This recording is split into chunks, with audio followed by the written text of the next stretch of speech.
Morning all, welcome to the Allotment Gardener. It's 8:05 on Saturday the 8th of June.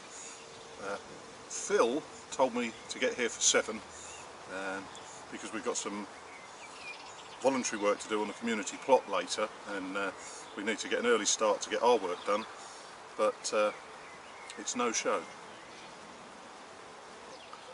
Looking back down the plot, he's just not here. It's a bit disappointing because we've got so much to do today. I suppose I better get on with the digging. That is the fruit cage properly weeded. Show Phil how to do a bit of weeding, that will.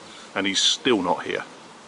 What I'm intending doing, with or without him, is to get the canes sorted to support the raspberries, to put some membrane down to protect everything and stop any weeds that I have missed, and then put some netting over the top and get this fruit cage back to how it should be. Look what I found here. This is why I've had to do all the weeding on my own. Well, let's see what he thinks about this.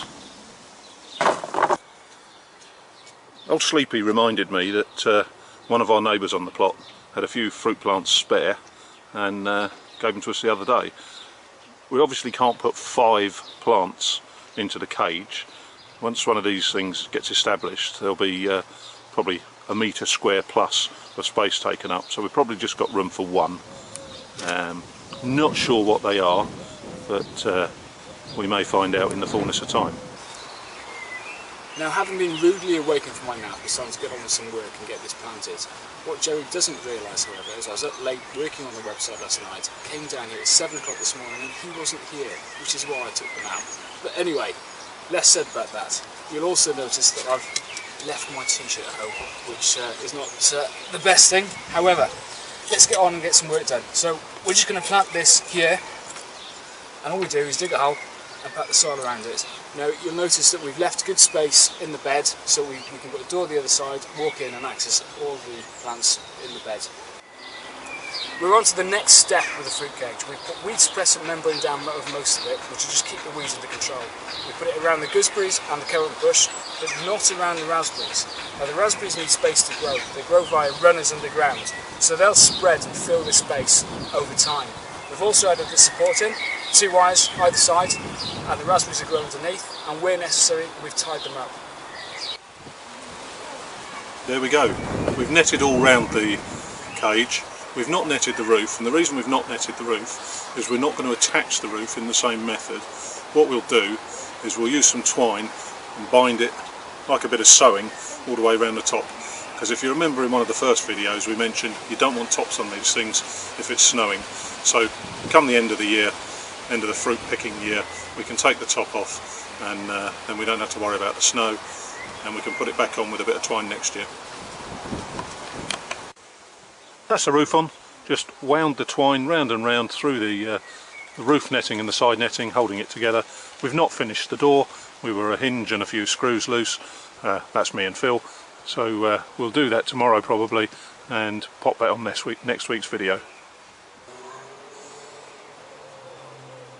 Just to show that we do listen to the comments that people put on the videos. Last week I was tying up the sweet peas. Someone commented that you can put twine or string etc. up the canes to assist the sweet peas, which we are aware of, but as a result of that memory jog we've actually done it.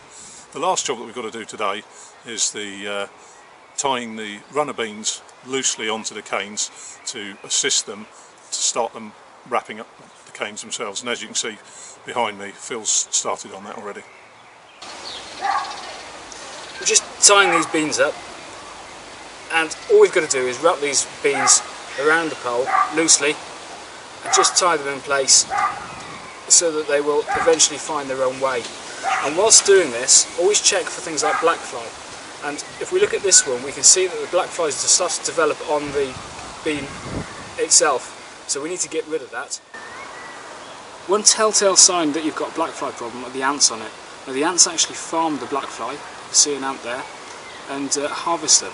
So if you see ants on them, that's a good sign, so we need to get rid of him as well. And to remove the blackfly, which you can see there, all we could do is rub them off with a finger. This is a black gooey mess, but that is the most effective way to get rid of a small problem. Well, I think as Phil was late on parade today, I'm going home now, but I'll leave Phil tying up the last few beans, and we'll speak to you next week.